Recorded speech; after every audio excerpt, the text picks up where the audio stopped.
पिछले एपिसोड में हमने देखा कि कंचन आहान से कहती है, यू नो व्हाट आहान, कामयाबी के लालच में तुम इतने अंधे हो चुके हो कि कोई तुमसे कह दे कि तुम अपनी बीवी को मुझे दे दो तो तुम वो भी कर दोगे। कंचन भी बिना कुछ सोचे समझे जो जी में आए बोले जा रही थी और ये बात सुनकर आहान कंचन पर चिल्लाते हुए बोला, कंचन, और उसका हाथ उड़ जाता है उस पर। कंचन अपनी गाल पर हाथ रखकर अपनी आंसू भरी नजरों से उसकी तरफ देखते हुए बोली, आहान। ये कहते हुए उसके आंसू बहकर उसके गालों पर आ जाते हैं। आहान को एकदम से अपनी गलती का एहसास होता है कि उसने क्या कर दिया। कंचन की तरफ देखने की उसकी हिम्मत नहीं हो रही थी। वो बिना कुछ बोले कमरे से बाहर निकल जाता है और दूसरे कमरे में जाकर बेड पर गिर जाता है। नशे में होने की वजह से उसे नींद भी आ जाती है। यहाँ कंचन पूरी तरह से टूट गई थी। आहान के शब्द किसी हथौड़े की तरह उसके दिल पर चोट कर रहे थे। तुम हो मेरी परेशानी की वजह, कंचन सूर्यवंशी। तुम्हारा ये नाम मेरी परेशानी है। पता नहीं तुम मेरी जिंदगी में आई ही क्यों। आहान के कहे ये शब्द उसे अंदर ही अंदर खाए जा रही थी। वो अपना चेहरा अपने दोनों हाथों में भरकर रोने लगती है और रोते हुए वहीं जमीन पर बैठ जाती है। अगले दिन सुबह अपने फोन के अलार्म से आहान की आंख खुलती है। उसकी आंखें अभी पूरी तरह से नहीं खुली थी। सिर बहुत भारी हो रहा था। पहली बार उसने शराब पिया था। वो किसी तरह उठकर बैठता है। उसका एक हाथ उसके सिर पर था तो वो दूसरे हाथ से अपनी आंखें मसल रहा था। जैसे जैसे उसकी आंखें खुलती है वैसे वैसे उसका नशा धीरे धीरे कम होने लगता है। उसकी नजरें खुद के कपड़ों पर जाती है। वो ऑफिस वाले कपड़ों में ही सो गया था। मैं तो ऐसे ही सो गया। तभी उसकी नजर कमरे में घूमती है। ये तो मेरा कमरा है ही नहीं, ये तो दूसरा कमरा है। मैं यहाँ। वो अपने दिमाग पर जोर डालते हुए सोचता है। एकदम से उसे कुछ याद आता है। ऑफिस का वो लोगों की बातें, हर रोज का कंचन के साथ झगड़ा जिससे तंग आकर उसने कल शराब पीकर घर आया था, और फिर कंचन के साथ लड़ाई, कंचन का उसे बुरा भला कहना और गुस्से में आकर उसका कंचन पर हाथ उठा देना। ये सब किसी फिल्म की तरह उसकी आंखों के सामने घूम जाता है। ओह शिट, ये मैंने क्या कर दिया, कहता हुआ वो जल्दी से खड़ा होता है और कंचन के पास जाता है। कंचन, कंचन, कहते हुए वो जल्दी से दरवाजा खोलता है पर कंचन तो वहां थी ही नहीं। पूरा कमरा खाली था। वो वॉशरूम भी चेक करता है कि शायद वहां पर हो, पर वहां भी नहीं थी। कंचन कंचन कहता हुआ वो पूरा घर छान मारता है। किचन, गार्डन, बेसमेंट, कहीं भी कंचन नहीं थी। अब तो उसे टेंशन होने लगी थी। आखिर सुबह सुबह कहाँ चली गई कंचन। ये लड़की। फोन। हाँ, फोन करता हूँ। वो तुरंत अपने कमरे में दौड़ता है, कंचन को फोन लगाता है और उसका फोन तो बंद आ रहा था। कंचन को बहुत ज्यादा घबराहट होने लगी थी क्योंकि कंचन इस शहर के बारे में ज्यादा कुछ नहीं जानती थी। ना वो कभी पहले ऐसे अकेले कहीं गई थी। लेकिन जब पूरे घर में वो नहीं दिखी, उसका फोन भी बंद आ रहा था और रात के झगड़े के बाद उसका ऐसे गायब होना टेंशन वाली बात तो थी। उसे समझ नहीं आ रहा था कि वो क्या करे, किससे मदद मांगे, किससे अपनी बात करे। वो उसे फिर से फोन करता है। फोन करते करते उसकी नजर सामने टेबल पर रखे कागज पर और उस कागज पर रखे कंचन के मंगलसूत्र पर पड़ती है और उसके हाथ से फोन वही नीचे गिर जाता है। वो भारी कदमों से चलता हुआ टेबल तक आता है और उस कागज को पढ़ने लगता है। वैसे तो तुम्हारे पास मेरी बात सुनने के लिए टाइम नहीं है अहान, पर अगर वक्त मिले तो ये चिट्ठी जरूर पढ़ लेना। थक गई हूं मैं तुमसे, हमारे दिन रात के रोज रोज के झगड़ों से थक गई हूँ। एक तरफी ये रिश्ते का बोझ ढोते ढोते बस और नहीं सह सकती मैं, इसलिए वापस जा रही हूँ अपने घर, हमेशा के लिए। वैसे भी मेरी जरूरत ही क्या है तुम्हें, शॉपीस की तरह सजाकर अपने घर में रख दिया है तुमने मुझे। मैं इंसान हूँ, कोई गुड़िया नहीं। मेरी भी फीलिंग है, मेरे भी कुछ अरमान है जो मैंने तुम्हारे साथ वक्त बिताना चाहा। कुछ सपने हैं मेरे जो तुम्हारे साथ देखे थे, जिन्हें तुम बहुत पीछे छोड़ आए हो। वैसे भी तुमने तो मुझे साफ साफ शब्दों में कह दिया कि मैं तुम्हारी जिंदगी में आई ही क्यों, मैं ही तुम्हारी परेशानी की वजह हूँ। तो मैं तुमसे तुम्हारी परेशानी बहुत दूर लेकर जा रही हूँ, ताकि तुम शांति से अपना सपना पूरा कर सको। अब ना तुम्हारे पास झगड़ा करने के लिए बीवी रहेगी, ना सूर्यवंशी परिवार का कोई नाम रहेगा। तुम बहुत कामयाब बनो, यही दिल से दुआ है। पर दोबारा लौटकर कभी मेरे पास मत आना। हमारे बीच जो कुछ भी हुआ वो सब खत्म हो चुका है।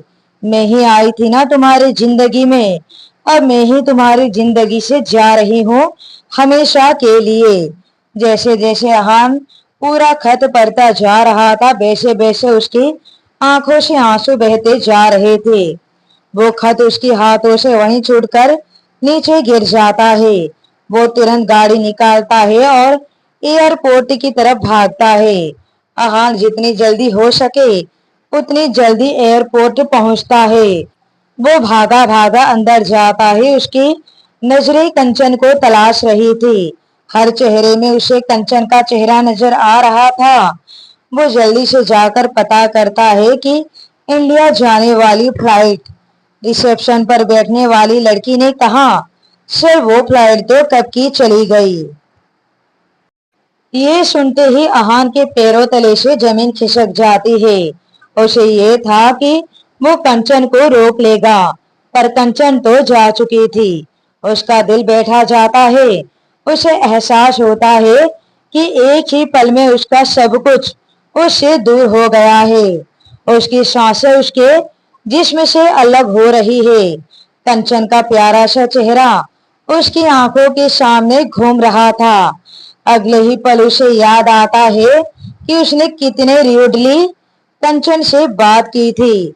पता नहीं तुम मेरी जिंदगी में आई ही क्यों, फिर गुस्से से उस पर हाथ उठा देना।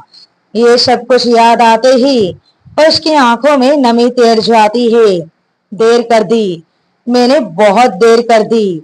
वो भारी कदमों से वापस अपने घर की तरफ जाता है।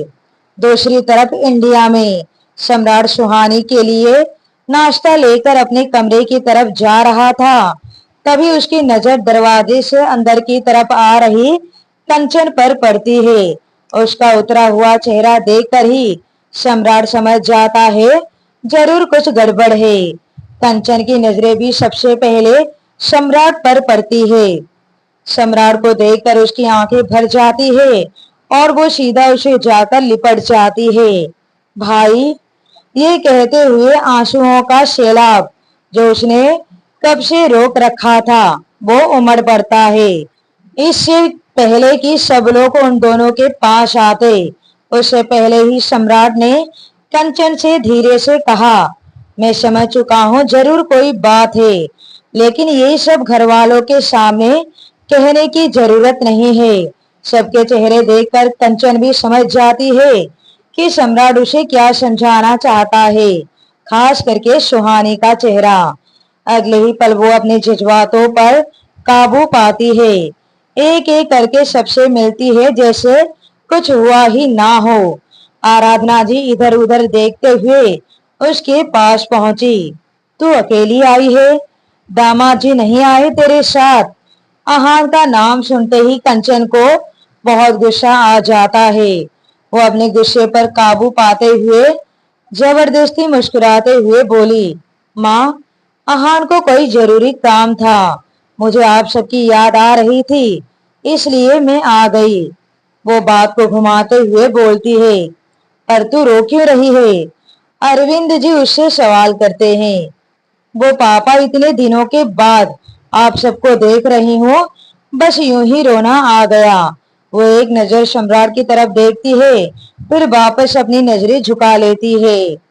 आराधना जी को अभी भी तसल्ली नहीं हो रही थी। उन्हें लग रहा था कि कंचन कुछ तो छुपा रही है उनसे। वो तुरंत उसके पास जाते हैं। ला, अपना फोन दे और मुझे अभी दामाद जी से बात करवा। ये सुनते ही कंचन के चेहरे का रंग उड़ जाता है और वो सम्राट की तरफ देखती है। तभी सम्राट एकदम से बोला, क्या माँ, आप भी इतने टाइम के बाद कंचन आई है? उसको लाड़ लड़ाने के बजाय आप ये बेकार के सवाल लेकर बैठी हो। आहान से मेरी सुबह ही बात हुई है। उसको सच में कोई जरूरी काम है और वो कुछ दिनों के बाद आएगा। आप खामखा परेशान हो रही हैं। अब सम्राट की बात पर आराधना जी भला कैसे भरोसा ना करते। अच्छा बाबा, ठीक है। आजकल के बच्चे भी ना, पता नहीं आपस में क्या क्या करते रहते हैं। माँ बाप को तो कुछ बताना भी जरूरी नहीं समझते। आराधना जी बड़बड़ कर रहे थे और उसके बाद सब लोग नाश्ता करने बैठ जाते हैं। कंचन बेमन से खा रही थी। उसका बिल्कुल भी मन नहीं था खाने का, और ये बात सम्राट ने नोटिस कर लिया था। वो भी बस एक मौका तलाश रहा था कि कंचन से पूछे कि क्या बात है, और कुछ देर में उसे वो मौका भी मिल जाता है। जैसे ही सब नाश्ता करके अपने अपने काम में बिजी हो जाते हैं, तभी वो कुछ बहाना करके कंचन को अपने साथ ले जाता है। वो उसे घर के बाहर गार्डन एरिया में ले जाता है। अब बता क्या बात है? सम्राट की बात सुनकर कंचन का दिल और आंखें दोनों फिर से भर आते हैं। वो रोते हुए उसे सारी बात बता देती है कि आहान बिजनेस में इतना डूबा हुआ है कि वो उसे बिल्कुल भी समय नहीं दे पा रहा, और जो भी गुस्से से आहान ने उसे कहा और उसने जो कुछ भी आहान से कहा, वो सब कुछ सम्राट के सामने कह देती है। सम्राट तुरंत समझ जाता है कि दोनों अपनी अपनी जगह सही है। वो आहान को अच्छे से जानता था कि वो अपने दम पर कुछ करना चाहता है। उसके सिर पर इसी चीज का जुनून सवार था, और जब उसने अपने दम पर सब कुछ हासिल कर लिया, तो उसकी मेहनत को किसी और का नाम दिया जा रहा है, तो गुस्सा आना तो स्वाभाविक है। अगले ही पल वो कुछ सोचते हुए बोला, तो अब तूने क्या फैसला किया है? क्या करेगी तू? कहे तो मैं आहान से बात करूं। कंचन ने बहुत गुस्से में बोला, नहीं भाई, आप उससे कोई बात नहीं करेंगे। वैसे भी उसके पास किसी से बात करने का समय ही नहीं है, और रहने दीजिए उसे अकेला। मुझे भी ऐसे इंसान के साथ बिल्कुल भी नहीं रहना है, जिसके पास मेरे लिए टाइम भी नहीं है। बस मैंने फैसला कर लिया है कि मैं उसके साथ नहीं रहूंगी। कंचन गुस्से में अपना फरमान सुनाते हुए बोलती है। सम्राट को उससे यही उम्मीद थी। वो उसे अच्छी तरह से जानता था। ठीक है, जैसी तेरी मर्जी। उसके साथ रहने का फैसला भी तेरा था, और साथ ना रहने का फैसला भी तेरा ही होगा। मैं कल भी तेरे साथ था, आज भी तेरे साथ हूँ। रही बात घर वालों की, तो मैं उन्हें सब कुछ समझा दूंगा, पर जब तक मैं ना कहूँ तू किसी को कोई बात नहीं बताएगी। ला, अपना फोन मुझे दे। वो एकदम से उसका फोन लेते हुए बोलता है। कंचन हैरानी से पूछी, पर भाई, मेरे फोन का आप क्या करेंगे? सम्राट ने झूठा गुस्सा दिखाते हुए बोला, वो आहान का बच्चा तुझे जरूर फोन करेगा। आने दो उसका फोन, उसे तो मैं अच्छा सबक सिखाऊंगा। तू उससे बिल्कुल बात नहीं करेगी, इसलिए तेरा फोन तुझसे ले रहा हूँ। जा, जाकर अपने कमरे में आराम कर। ये कहकर वो वहां से चला जाता है। कंचन मन ही मन बोली, मैं उससे बिल्कुल बात नहीं करूंगी। ये कहते हुए वो भी अपने कमरे में चली जाती है। सम्राट अपने कमरे में जाते हुए बोला, बच्चों की तरह लड़ते हैं ये दोनों को प्यार की अहमियत समझानी पड़ेगी, एहसास करवाना होगा कि प्यार क्या होता है। ये कहते हुए वो अपना फोन घुमाता है मलेशिया में, पर अहान के पास नहीं, किसी और के पास। सामने से किसी ने फोन उठाते हुए बोला, जी सर। हाँ, मेरी बात ध्यान से सुनो। आहान को तो तुम अच्छी तरह से जानते ही हो। अब बस तुम्हें एक काम करना है, उसको इतना काम में बिजी रखना है कि वो चाहकर भी इंडिया ना आ पाए। किसी तरह काम में उसको इतना उलझा दो कि कम से कम एक हफ्ते तक वो इंडिया ना आ पाए। दूसरी तरफ मलेशिया में आहान थके कदमों से घर वापस आता है। जैसे ही वो दरवाजा खोलता है, कंचन के बिना खाली घर उसे खाने को दौड़ता है। जब भी वो घर आता था तो कंचन उसी सोफे पर या तो कभी डाइनिंग टेबल पर उसका इंतजार करते हुए दिखती थी, पर उस वक्त उसने उसकी कदर नहीं की। और अब जब वो उसे छोड़कर चली गई है तो पछताने के सिवा कुछ भी नहीं बचा था उसके पास। वो अपना सिर पकड़कर वहीं सोफे पर बैठ जाता है। मुझे नहीं लगा था कि हालात इतने बुरे हो जाएंगे। कंचन मुझे ऐसे अकेला छोड़कर चली जाएगी। उसके बिना तो मैं जीने का सोच भी नहीं सकता। वो एकदम से उठते हुए बोला, नहीं, मैं इसे हाथ पर हाथ रखकर नहीं बैठ सकता। आखिर गलती मेरी है, मैं ही उसके पीछे जाऊंगा, उसे मनाकर वापस लेकर आऊंगा। जो जो गलतियां की है मैंने उन्हें ठीक करूंगा। इसके बाद वो जल्दी से अपने कमरे में जाकर बैग पैक करने लगता है। अभी वो बैग पैक कर ही रहा था कि उसका फोन रिंग करता है, जो कि उसके ऑफिस से ही था और कुणाल का था। और उसका नंबर देकर आहान ने मन ही मन सोचा, अच्छा हुआ जो इसका फोन आ गया।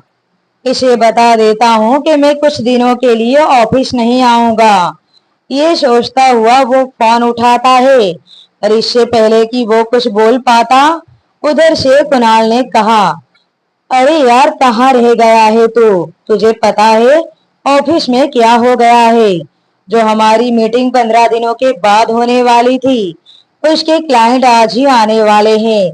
इनफैक्ट वो तो कुछ देर में ही पहुंचने वाले हैं, और उन्होंने कह दिया है कि आज मीटिंग नहीं हुई तो वो डील हमें नहीं देंगे। समझ रहा है ना मेरे भाई, कितना पैसा हम इस प्रोजेक्ट पर लगा चुके हैं, और अब अगर ये डील हमें नहीं मिली तो करोड़ों का नुकसान हो जाएगा। मुझे तो कुछ समझ नहीं आ रहा, बस तू जल्दी से आ जा। इतना कहकर वो फोन कट कर देता है। आहान के शब्द तो उसके मुंह में ही रह जाते हैं। आज पहली बार उसे अपने काम से चिढ़ हो रही थी। उसे बहुत गुस्सा आ रहा था। वो अपना फोन वहीं बेड पर पटकते हुए बोला, इन्हें भी आज ही मरना था। अब उसके अकेले का पैसा तो लगा नहीं था जो छोड़कर चला जाता। कुणाल का भी पैसा लगा था, तो उसे सब कुछ देखना पड़ेगा। फिर सम्राट कुछ चाहे और वो ना हो, ऐसा तो हो ही नहीं सकता। आखिर मन मारकर उसे ऑफिस के लिए तैयार होना पड़ता है। फिर उसने सोच लिया था कि चलो ठीक है, आज की मीटिंग कर लेता हूँ और ऑफिस का सारा काम कुणाल को हैंड ओवर करके सब चीज शेयर करके फिर मैं इंडिया के लिए आज रात की फ्लाइट से निकल जाऊंगा। पर उसे नहीं पता था कि सम्राट ने उसके एक हफ्ते का पूरा शेड्यूल रेडी कर दिया है। बहुत काम करने का शौक है ना आहान को, तो बस अब वो पूरा हफ्ता काम ही करेगा। सम्राट फोन पर सारा कुछ समझा चुका था कि कैसे कब क्या करना है। इसके बाद वो फोन कट कर देता है। तभी वहां सुहानी पीछे से आती है, पीछे से उसे अपनी बाहों में भर लेती है। सम्राट उसके चेहरे के भाव ठीक करता है और उसकी तरफ पलटते हुए बोला, क्या बात है, बड़ा प्यार आ रहा है। वो उसके खुले बालों को कान के पीछे करते हुए बोलता है। सुहानी अपना चेहरा उठाकर उसकी तरफ देखती है। तुम बदल रहे हो सम्राट, अब तुम मुझसे बातें भी छुपाने लगे हो। ये सुनकर सम्राट असमंजस में पड़ जाता है कि मैं सुहानी से कौन सी बातें छुपाई है। ये क्या कह रही हो तुम? मैं भला तुमसे क्या छुपाऊंगा? कुछ भी तो नहीं। अगले ही पल सुहानी उसे कॉलर से पकड़ती है और अपने करीब उसे करते हुए बोली, ऐसा है मिस्टर सूर्यवंशी, आपको आपसे ज्यादा जानती हूँ मैं। अगर आप अपने मुंह से नहीं बताएंगे तो क्या मुझे कुछ पता नहीं चलेगा कि आप किस बात को लेकर इतना परेशान है? आप सबसे झूठ बोल सकते हैं, अपनी माँ से भी, पर मुझसे नहीं, समझे? चलो बताओ जल्दी से क्या बात है। सुहानी अपनी कमर पर अपने दोनों हाथ रखते हुए बोलती है। सम्राट उसके सिर पर हल्की सी चपत मारते हुए बोला, कैसे समझ लेती हो यार? ये कहता हुआ वो उसे अपने सीने से लगा लेता है। चलो अब ज्यादा बातें मत बनाओ, जल्दी से बताओ मुझे कि कौन सी बात है जिसने मेरे सड़ियल को इतना परेशान कर दिया है।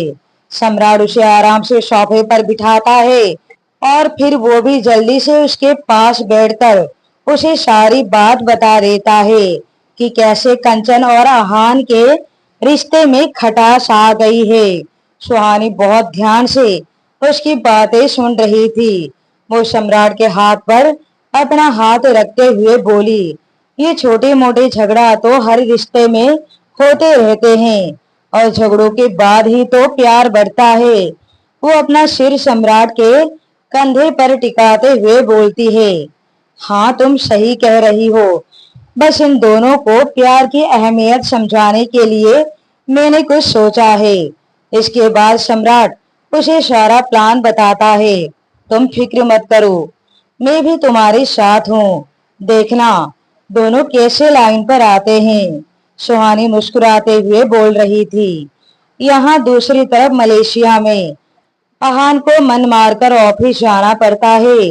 बीच बीच में वो कंचन को फोन कर रहा था, पर अभी तक उसका फोन स्विच ऑफ आ रहा था। वो अपनी गाड़ी में बैठते हुए बोला, अब तक तो वो इंडिया भी पहुंच गई होगी, फिर उसका फोन स्विच ऑफ क्यों आ रहा है? एक काम करता हूँ, सम्राट भाई को फोन करता हूँ। फिर वो एकदम से खुद से बोला, पर कंचन ने तो उन्हें सब कुछ बता दिया होगा, वो तो मुझे जमकर डांट लगाएंगे। सम्राट के गुस्से को याद करते ही वो डर जाता है, लेकिन अगले ही पल वो हिम्मत जुटाकर खुद से कहा, अब डांट खाने वाले काम किए हैं तो डांट तो खानी ही पड़ेगी। ये कहता हुआ वो सम्राट को फोन मिला देता है। आहान का नंबर देखकर सम्राट के होठों पर एक रहस्यमयी मुस्कान तैर जाती है। मुझे पता था तुम मुझे जरूर फोन करोगे। आहान फोन उठाकर कान से लगाते हुए बोला, गुड मॉर्निंग भाई। वो अभी आगे कुछ बोलता कि उससे पहले ही सम्राट बीच में ही उसके बात को काटते हुए बोला, आहान मैं तुमसे बाद में बात करता हूँ, अभी मीटिंग में बिजी हूँ। इतना कहकर वो बिना उसकी बात सुने ही फोन कट कर देता है। आहान का चेहरा बुरी तरह उतर जाता है। वो फोन को गाड़ी की सीट पर पटक देता है और ऑफिस के लिए निकल जाता है। यहाँ कंचन घर छोड़कर आ तो गई थी, पर वो घर जिसे उसने और आहान ने बड़े प्यार से सजाया था, वो घर जिसे उन दोनों ने अपने प्यार के रंग से रंग दिया था, वो घर जिसके हर कोने में दोनों का प्यार ही प्यार था। कहना आसान है कि हम उससे बात नहीं करेंगे या हम उसके बिना रह लेंगे, पर ऐसा करना मुश्किल है। अभी तो कुछ घंटे ही हुए थे आहान से अलग हुए और अभी से उसे बेचैनी होने लगी थी। वो अपने बेड पर लेटी आराम कर रही थी, पर दिल और दिमाग सिर्फ आहान में उलझे हुए थे। पता नहीं उसने खाना खाया होगा या नहीं। वो तो है ही लापरवाह, खाने पीने का तो कुछ होश ही नहीं रहता उसे, बस काम काम काम। ये बड़बड़ करते हुए वो करवटें बदल रही थी। अगले ही पल वो खुद से बोली, मुझे क्या, बच्चा थोड़ी ना है, भूख लगेगी तो खा लेगा खुद, मुझे क्या फर्क पड़ता है। वो सिर्फ खुद को तसल्ली देने के लिए ऐसा बोल रही थी कि उसे कोई फर्क नहीं पड़ता। बाकी सच तो ये है कि मात्र चंद घंटे में ही उसे फर्क पड़ने लग गया था।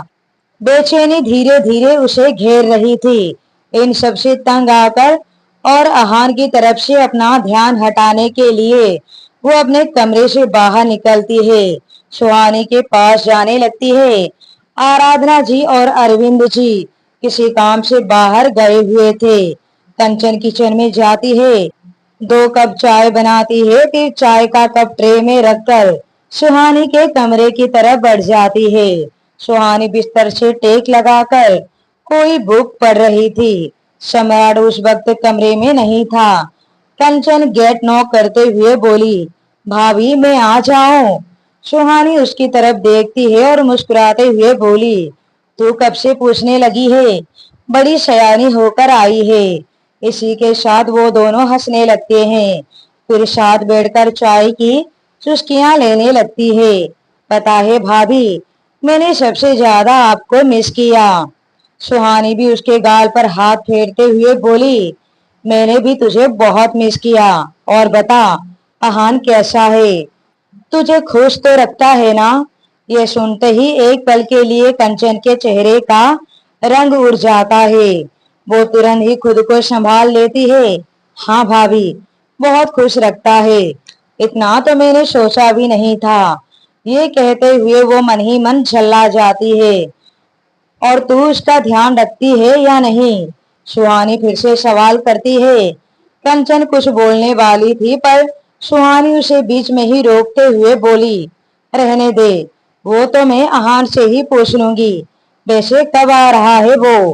कंचन अहान की तरफ से अपना ध्यान हटाने के लिए सुहानी के पास आई थी और सुहानी ने उतना ही अहान की बातें करके उसे फिर से उसकी याद दिला दी। वो बहाने से वहां से जाते हुए बोली, भाभी मुझे लगता है कि मेरा फोन आ रहा है, मैं अभी आती हूँ। ये कहकर वो वहां से चली जाती है। सुहानी उसे जाते हुए देखती है और फिर हंसते हुए बोली, पागल लड़की, चेहरा तो तेरा अभी से उतरा हुआ है और अहान के बिना रहने की बात करती है। कितने पागल है ये दोनों।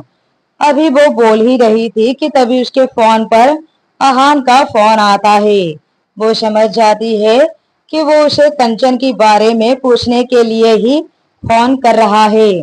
पर जैसा कि सम्राट ने कहा था, उससे बिल्कुल भी बात नहीं करनी है, बहाने से टाल देना है।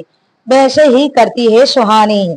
सुहानी जल्दी से फोन उठाकर अहान के कुछ बोलने से पहले ही बोली, मैं इस वक्त डॉक्टर के पास हूँ अहान, घर जाकर तुमसे आराम से बात करूंगी, ओके? सुहानी उसकी बात सुने बिना ही फोन काट देती है। अब तो अहान का दिमाग खराब हो गया था। वो टेबल पर रखी सारी फाइल को नीचे फेंकते हुए बोला, हद है, किसी के पास बात करने के लिए 2 मिनट का भी समय नहीं है क्या? इतना भी काम काम काम। वो चिढ़ते हुए बोले जा रहा था, तभी उसे एकदम से ख्याल आता है कि उसने न जाने कितनी बार कंचन के साथ ऐसा ही किया है। कंचन ने कितनी उम्मीद के साथ उसे फोन करती थी और वो उसके कुछ भी कहने से पहले ही उसका फोन काट देता था, ये कहकर कि मैं मीटिंग में हूँ, फलानी जगह में हूँ, बिजी हूँ। वो धम्म से कुर्सी पर बैठ जाता है। उसे एहसास होता है कि कंचन भी कितनी आश और उम्मीद के साथ उसे फोन करती थी। बदले में मैं उससे 2 मिनट भी बात नहीं करता था। सब गड़बड़ कर दी मैंने, वो खुद से ही बोल रहा था। इतने में कुणाल और उसका दोस्त रोहन दोनों ही अंदर आते हैं और तीनों मिलकर अपना प्रेजेंटेशन रेडी कर रहे थे। आज चाहकर भी अहान अपना ध्यान अपने काम में नहीं लगा पा रहा था। इस चीज का असर उसके चेहरे पर भी साफ दिखाई दे रहा था। कुणाल और रोहन दोनों ही समझ रहे थे कि आज उसका ध्यान काम में बिल्कुल ही नहीं है। कुणाल उसको लगभग डांटते हुए बोला, क्या कर रहा है भाई, फोकस करना यार। तू कब से ऐसा काम करने लगा है? बड़ी मुश्किल से अहान अपना ध्यान काम में लगाता है। कुछ देर के बाद उनकी मीटिंग भी हो जाती है और ये डील भी उनको मिल जाती है। अहान खुश होते हुए बोला, फाइनली सारा काम खत्म, अब कोई टेंशन नहीं। आज रात ही मैं इंडिया के लिए निकल जाऊंगा और जल्दी ही अपनी कंचन को वापस लेकर आऊंगा। वो अभी बोल ही रहा था कि तभी उसका फोन रिंग करता है। उसे पता चलता है कि एक हफ्ते के लिए सारे क्लाइंट यहीं पर रहने वाले हैं और प्रोजेक्ट का काम देखने वाले हैं। मतलब अब एक हफ्ते के लिए अहान का कहीं भी जाना नामुमकिन है। अहान एक बार फिर मन मशोश कर रह जाता है। इसी तरह दिन बीत जाता है, रात होती है। दिन तो कंचन ने किसी ना किसी बहाने से निकाल दिया, पर रात रात को क्या करती? ये पहली बार था जब उसने पूरा दिन अहान से बात नहीं की थी। वो अपने कमरे में इधर से उधर घूमते हुए बोली, पता नहीं वो क्या कर रहा होगा। उसने कुछ खाया होगा या नहीं, अपना ध्यान भी रख रहा होगा या नहीं, अब तक वो घर भी आया होगा या अभी तक ऑफिस में ही होगा। पर कैसे पता करूं? मेरा फोन तो सम्राट भाई के पास है। उधर अहान भी घर आ गया था और बार बार कंचन को फोन कर रहा था। सम्राट ने कंचन का फोन ऑन तो कर दिया था, पर उसका कॉल रिसीव नहीं कर रहा था। ना ही कंचन को बताया था कि अहान उसे फोन कर रहा है। सम्राट सुहानी को कंचन का फोन दिखाते हुए बोला, देख रही हो कितनी बार फोन आ चुका है उसका। वैसे तो लड़ते हैं और एक दूसरे के बिना रह भी नहीं सकते। ठीक कह रहे हो तुम सम्राट। कंचन का चेहरा भी एकदम से उतरा हुआ है। उसका भी यहाँ मन नहीं लग रहा है। दोनों ही पागल है, समझ ही नहीं पा रहे हैं अपने रिश्ते को। सम्राट उसके पास जाकर बैठते हुए बोला, समझेंगे भी कैसे? बिना किसी परेशानी के एक दूसरे का प्यार मिल गया, शादी भी हो गई, तो उस चीज की कोई कदर ही नहीं है दोनों को। उन्हें तो मैं बताऊंगा कि प्यार की अहमियत क्या होती है। अब देखती जाओ कि मैं क्या क्या करता हूँ। सुहानी उसे ही देख रही थी। उसने उसे छेड़ते हुए कहा, वैसे एक बात है मिस्टर सूर्यवंशी, मेरे संगत में रह रहे कर आप भी होशियार हो गए हो। सब मेरा असर है। ये कहते हुए वो उसकी तरफ देखकर अपनी एक आंख दबा देती है। अब आगे क्या होगा? आगे की कहानी सुनने के लिए बने रहिए माई फॉर्स्ड मैरिज कहानी पर।